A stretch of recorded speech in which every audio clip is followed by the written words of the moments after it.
இரெல்லாம் ஒன்றே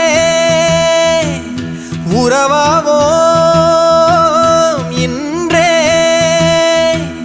காக்கை குருவி எங்கள் ஜாதி என்றே சொன்னான் பாரதி. வாழும் உலகை அன்பால் வெல்ல செய்வோம் செய்வோம் ஓர் விதி. நேயம் இருந்தால் போதுமடா, காயம் உடனே ஆறுமடா ஆறுமடா.